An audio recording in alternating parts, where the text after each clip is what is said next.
नमस्कार, welcome to my channel. मैं हूं मनीषा। दोस्तों, आज की वीडियो बहुत ही महत्वपूर्ण है। आज की वीडियो में हम आपके साथ शेयर करेंगे नवरात्रि व्रत से जुड़ी बहुत सारी छोटी-छोटी जानकारी, जिसमें से बहुत सारे आपके सवालों के जवाब होंगे और कुछ और भी महत्वपूर्ण जानकारी, जो कि ये 9 दिन के नवरात्रि में आपके काम आएँगी या फिर आप कोई भी पूजा पाठ कर रहे हैं, तो उसमें भी आपके लिए ये वीडियो बहुत हेल्पफुल होगी। तो चलिए देर ना करते हुए अपनी वीडियो की शुरुआत करते हैं। दोस्तों, यदि आप हमारे चैनल पर पहली बार आए हैं तो हमारे चैनल को सब्सक्राइब जरूर करें। सब्सक्राइब करने के लिए बेल आइकन को प्रेस करें, जिससे वीडियो की नोटिफिकेशन आप तक सबसे पहले पहुंचे। और साथ ही ये भी जानकारी देना चाहेंगे, यदि आप कोई ज्योतिषी सलाह चाहते हैं तो हमारे इस व्हाट्सएप नंबर पर संपर्क कर सकते हैं और अपने रजिस्ट्रेशन कराकर अपनी बुकिंग करा सकते हैं और अपने कुंडली का आकलन करा सकते हैं। जैसे कि दोस्तों, नवरात्रि व्रत आरंभ हो चुका है और इन नवरात्रों में हम माता के 9 अलग-अलग स्वरूपों की पूजा करते हैं, उनके मंत्रों का जप करते हैं। तो आप जब भी पूजा पर बैठें, 9 दिन की आराधना कर रहे हो या फिर आप 2 दिन का व्रत रख रहे हो, तो आपको माता के 9 स्वरूपों का उच्चारण जरूर करना चाहिए। ये बहुत ही महत्वपूर्ण होता है कि आप माता के 9 स्वरूपों का उच्चारण करें, उनका दर्शन करें। जैसे कि जो प्रतिमा आती है, माता के 9 अलग-अलग स्वरूप बने होते हैं, तो उसमें से आप उनका दर्शन कर सकते हैं या फिर जो आपके पास पुस्तक होती है, उसमें भी माँ के अलग-अलग स्वरूप बने होते हैं, उनका दर्शन अवश्य करना चाहिए। इसी प्रकार से जब आप पूजा करने बैठें, तो अपने आसन को ज़रूर लें और अपने ऑरा को और अपने आस-पास की चीज़ों को पवित्र ज़रूर करना चाहिए। शुद्धिकरण से हमारा मन और अंतःकरण तो शुद्ध होता ही है, हमारा वातावरण भी शुद्ध होता है, जिसके कारण हमारे पूजा में मन एकाग्र होता है। क्योंकि मन, देखिए, जब भी आप पूजा करते होंगे तो मन हमेशा चलायमान होता है, भटकता रहता है। फालतू-फालतू की बातें पूजा करते समय ही हमारे मन में, हमारे मस्तिष्क में आती हैं। तो इसीलिए हमें अपने वातावरण को शुद्ध रखना चाहिए, अपने शरीर को और अपनी सभी चीज़ों को शुद्धता का यदि हम ध्यान रखेंगे, तो ये सभी प्रॉब्लम आपको फेस नहीं करनी पड़ेगी। तो शुद्धता के लिए मैंने आपको मंत्र दिए हैं, आप वहाँ से चेकआउट कर सकते हैं, लेकिन स्क्रीन पर भी हम आपको मंत्र देना चाहेंगे। तो आप इन सभी मंत्रों से आप सभी चीज़ों को शुद्ध कर सकते हैं। और शुद्धता के बाद जब आप 9 दिन का व्रत कर रहे हैं, तो आपको संकल्प लेना चाहिए। तो जैसे संकल्प की विधि मैंने आपको बताई है, आप पूजा विधि की वीडियो आप देखें, उसमें सभी जानकारी है। तो कई लोगों ने पूछा है कि क्या हम प्रतिदिन, जैसे आप पूजा कर रहे हैं, तो प्रतिदिन आपको संकल्प लेना होता है? तो ऐसा नहीं होता है। आप एक दिन बैठ के, पहले दिन जब कलश स्थापना होती है, तो उस दिन आपने 9 दिन का संकल्प ले लिया है, तो प्रतिदिन आपको संकल्प नहीं लेना है। लेकिन प्रतिदिन आपको क्षमा ज़रूर माँगना चाहिए। क्षमा प्रार्थना करने से हमारी जो पूजा होती है, उससे जो कुछ भी त्रुटि हो जाती है, हम मनुष्य हैं, कभी उत्साह में, कभी भावुकता में कुछ कम या अधिक कर देते हैं, तो उससे हमें क्षमा ज़रूर माँगनी चाहिए। क्षमा के लिए भी मंत्र हम आपको स्क्रीन पर दे रहे हैं, वह मंत्र आप बोलें अवश्य। और उसके बाद जब आसन आपको उठाना हो, तो आसन के नीचे जल आपको अर्पित करना होता है, यानी कि हल्का-सा आप आसन उठा लें और उसपे एक आचमन से आप जल डालें और फिर उसको पृथ्वी को प्रणाम करते हुए उसको मस्तक पर लगाएँ और इंद्र देवता का स्मरण करते हुए आपको अपना आसन उठा के यथास्थान रखना होता है। तो ये तो पूजा के नियम हो जाते हैं कि आपको इस बात का ज़रूर ध्यान रखना है। साथ ही दोस्तों, कई लोगों का प्रश्न है कि क्या हम नवरात्रि के व्रत में कलश रखें या फिर जो अखंड दीप होता है, उसे प्रज्वलित करना बहुत आवश्यक है क्या? तो देखिए दोस्तों, ये पूजा का एक पार्ट है। जैसे कि कंप्लीट पूजा का जो प्रोसेस होता है, उसमें स्टेप बाय स्टेप आपको एक-एक चीज़ें फॉलो करने के लिए कहा जाता है। एक प्रकार से नियमों में आता है नवरात्रि का। नवरात्रि यानी कि 9 जो माता दुर्गा की ये रात्रि होती है, इसका विशेष महत्व है। तो कई लोगों का ये भी सवाल होता है कि हम सुबह पूजा करें या रात्रि में करें या फिर शाम को करें, कब करें? तो देखिए, जब आपका मन एकाग्र हो, आप शांत भाव से पूजा जब भी समय दे सकें, तो वही उचित समय होता है। लेकिन यदि आप नियमों का देखें, तो नियमों के अनुसार तो नवरात्रों में रात्रि का महत्व अधिक होता है। नवरात्रि यानी कि दिन से अधिक महत्वता रात्रि की होती है। तो आप रात्रि में यदि पूजा कर सकें तो अति उत्तम है। यदि आपके पास समय नहीं है, तो आप सुबह भी कर सकते हैं। सुबह सवेरे ब्रह्म मुहूर्त के साथ में या फिर आप संध्या के समय जब सूर्यास्त होता रहता है, वह समय भी बहुत ही शुभ होता है, उस समय भी आप पूजा कर सकते हैं। तो कोई भी समय आप चुनें, लेकिन श्रद्धा और मन से यदि आप करते हैं तो वह पूजा आपकी स्वीकार होती है। दोस्तों, इसी प्रकार से कई लोगों का क्वेश्चन था कि क्या जैसे हम सुबह सवेरे ब्रह्म मुहूर्त में उठते हैं और पूजा करना चाहते हैं, उस समय हमारे पास पूजा के लिए जल उपयुक्त नहीं होता है, यानी कि जो उनका नल होता है डायरेक्ट आने का, वो समय कुछ और होता है, 6 बजे 7 बजे आने का होता है और वो पूजा सुबह 5 बजे करना चाहते हैं। तो ऐसे में कैसे जल का इस्तेमाल करें, क्या करें? तो दोस्तों, हमने आपको आंसर में भी दिया था कि आप रात्रि को ही जब आप संध्या पूजन करें या जब आपके पास जल आता है, उसी समय एक तांबे का पात्र ले लें। तांबे का पात्र हमेशा शुद्ध माना जाता है, इसीलिए देवताओं के पूजन में तांबे का, कांसे का पात्र इस्तेमाल किया जाता है। उस पात्र में जल भर के आप रखते हैं, उसके बाद दूसरे दिन उसमें थोड़ा-सा गंगा जल आप डाल लें, ज़्यादा शुद्धता के लिए तो ज़्यादा उपयुक्त है। यदि आपके पास गंगा जल उतना उपयुक्त मात्रा में नहीं रहता है, तो आप 1 ड्रॉप 2 ड्रॉप डाल के भी काम चला सकते हैं। इस तरह से उस जल का इस्तेमाल आप पूजा के लिए, सूर्य को अर्घ देने के लिए कर सकते हैं। उसे अशुद्ध नहीं माना जाता है। तो इस तरह से आप अपने पूजा को प्रारंभ कर सकते हैं। तो पूजा में कई लोगों ने ये भी सवाल किया था कि क्या हम सर्वप्रथम सूर्य देव को अर्घ दें या फिर पूजा करें?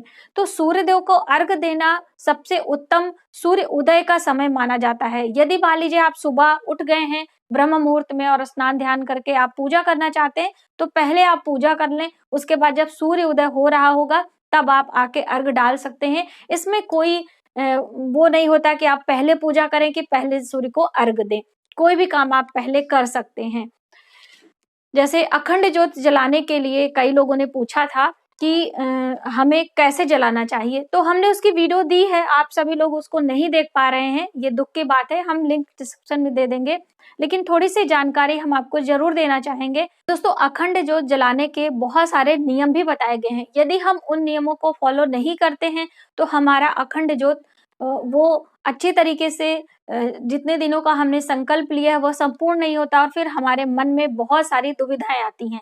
तो ये सभी प्रॉब्लम ना फेस करनी पड़े, इसीलिए आप जब माता का पूजन कर ले लगे तब आप उसमें ज्योत जलाएं और जब तक उसमें दीपक में घी या तेल जो भी आप जला रहे हैं उसे प्रज्वलित करें और जब तक उसमें रहेगा वो जलेगा और स्वतः ही शांत हो जाएगा। इस तरह से आप कर सकते हैं। और मान लीजिए आप अखंड ज्योत जलाना ही चाहते हैं तो आप अखंड ज्योत किसी भी दिन से शुरू कर सकते हैं। ये जरूरी नहीं है कि आप पहले दिन से ही शुरुआत करें।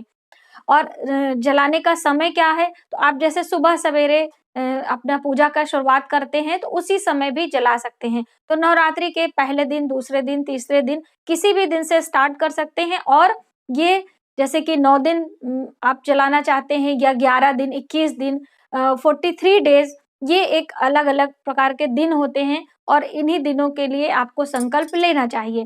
तो दीपक प्रज्वलित करने से पहले कुछ तैयारियां होती हैं जो कि आपको करनी चाहिए। जैसे कि एक बड़ा पात्र आपको चुनना है, तो ये पात्र तांबे का, कांसे का और मिट्टी का कोई भी हो सकता है तीनों में, या चांदी का आपके पास दीपक हो तो वो जरूर लें। और उसमें आपको करीब 100 ग्राम तक तेल जरूर डालना चाहिए, क्योंकि जिससे वो सुबह से शाम तक अच्छे से जल सके और आपको बहुत ज्यादा वहां पे उसका ध्यान ना देना पड़े। क्योंकि दीपक जब हम प्रज्वलित कर लेते हैं तो एक व्यक्ति की ड्यूटी लग जाती है कि उसे उसका देखभाल करे, और देखभाल करना भी चाहिए। और जो व्यक्ति दीपक संकल्प लेता है उसे वहां पे जरूर रहना चाहिए, यानी उसकी देखभाल सेवा के लिए आपको जरूर रहना चाहिए। ऐसा नहीं कि आपने दीपक प्रज्वलित कर दिया और आप दिन भर घर पर रहते ही नहीं है, तो ऐसा नहीं करना चाहिए। जो व्यक्ति हमेशा घर पे रह सके वही प्रज्वलित करता है, वही शुभ होता है। और मान लीजिए किसी कारण से आपने कई बार इस तरह का प्रयास किया है और आपका अखंड दीप, अखंड यानी कि जब तक का आपने संकल्प लिया है उसे शांत नहीं होना चाहिए। मान लीजिए इस तरह से कई बार हो गया, तो कोई आप भ्रम मन में ना पाले। सभी चीजें भगवान की बनाई हुई होती हैं और इसीलिए सभी चीजों के लिए कुछ खास नियम आपको बताए जाते हैं। तो मान लीजिए आपका दीपक कंप्लीट नहीं हो रहा है एक प्रकार से आपका संकल्प, तो पहली बार जब आप दीपक प्रज्वलित करना स्टार्ट करें तब आप किसी कन्या से, जो कुंवारी कन्या होती हैं, 2 से 8 वर्ष की कन्या को बहुत अच्छा कन्या माना जाता है, तो आप उनसे पहली बार दीपक प्रज्वलित करवा लें।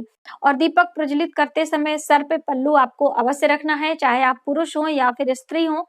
साथ ही प्रतिदिन आपको दीपक की पूजा करनी होती है, यानी कि उन्हें धूप दीप नैवेद्य चढ़ाना होता है, चंदन अक्षत पुष्प सभी चीजें दीपक की पूजा करनी होती है। दीपक प्रज्वलित करते समय, अखंड दीप की बात मैं कर रही हूँ, अखंड दीप जलाते समय आपको एक मंत्र भी बोलना चाहिए। मंत्र हम स्क्रीन पर दे देते हैं, आप वह देख लें। मंत्र बोलकर यदि आप दीपक जलाते हैं और इन नियमों का पालन करते हैं तो आपका अखंड दीप अच्छी तरीके से प्रज्वलित रहता है, आपके ऊपर कोई भी विघ्न बाधा नहीं आती है। तो ये पूरी प्रक्रिया होती है, यदि आप इस तरह से कर सकें तभी अखंड दीप आप जलाएं। इसी प्रकार से जो आपने कलश रखा है, कलश रखने के भी बहुत सारे नियम होते हैं, तो आप उन नियमों का पालन करें तब आप अपने घर कलश रखें।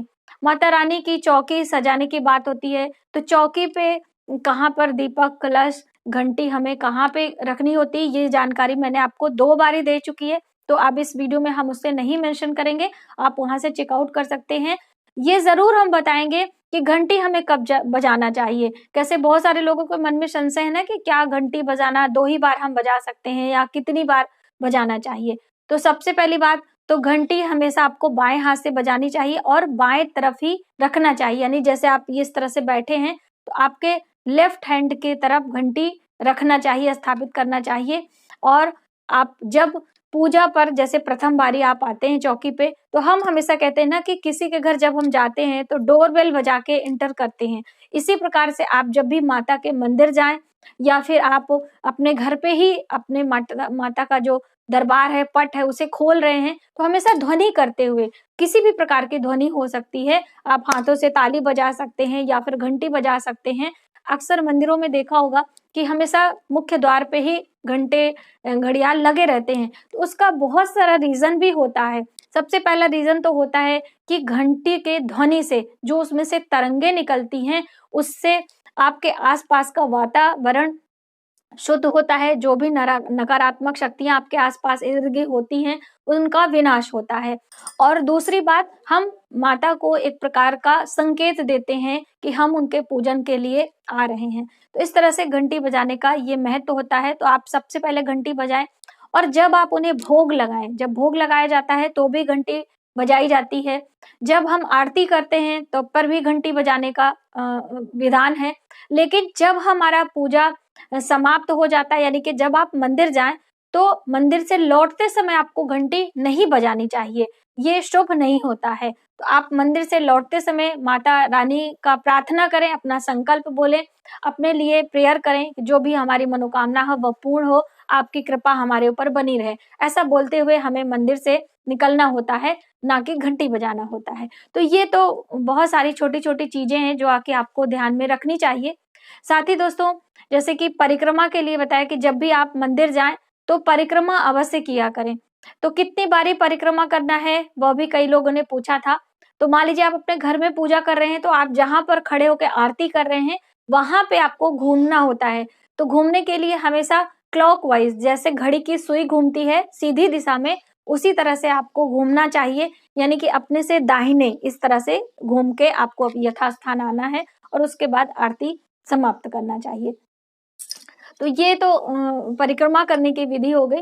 और परिक्रमा के बाद आपको आरती लेनी चाहिए। आरती लेते समय आपको कुछ दक्षिणा अवश्य डालना चाहिए। सूखी आरती आपको कभी भी नहीं लेना है। आप उसमें पुष्प रख सकते हैं, कुछ मीठा रख सकते हैं, दक्षिणा रख सकते हैं। तो इस तरह से कोई भी चीज आपको आरती में डाल के तभी आरती लेना चाहिए। और आरती लेने के लिए भी कई लोगों ने जानना चाहा कि हम आरती कैसे लें, तो उसके लिए भी वीडियो है दोस्तों। हमने एक-एक चीजों पर वीडियो पूरा विस्तार पूर्वक बनाया है।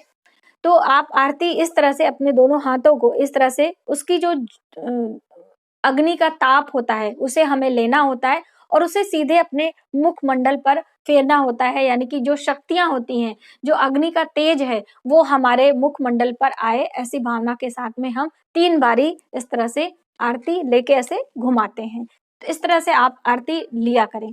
अपने बच्चों को भी ये सभी छोटी-छोटी चीजें हमें सिखानी चाहिए बचपन से ही, तभी जैसे हम 10 चीजें सिखाएंगे तो 5 चीजें बच्चे सीखेंगे। और साथ में सिखाने से ज्यादा यदि आप ये सभी कार्य अपने घर में प्रतिदिन कर रहे हैं तो बच्चा आपके आस-पास में है तो वो जरूर उसे नोटिस करता है, क्योंकि बच्चे जो आप सिखाते हैं वो बिल्कुल नहीं सीखते हैं, जो आप करते हैं, जो वो देखते हैं वही वो अनुभव से सीखते हैं और अनुभव से सीखी गई चीज काफी दिनों तक चलती है और उसे वो लोग फॉलो भी करते हैं।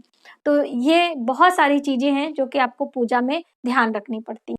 तो आज की वीडियो में बस इतना ही। यदि हमारी जानकारी आपको थोड़ी सी भी हेल्पफुल लगे तो प्लीज हमारी वीडियो को लाइक करें, शेयर करें, सब्सक्राइब जरूर करें न्यू वीडियोस के लिए।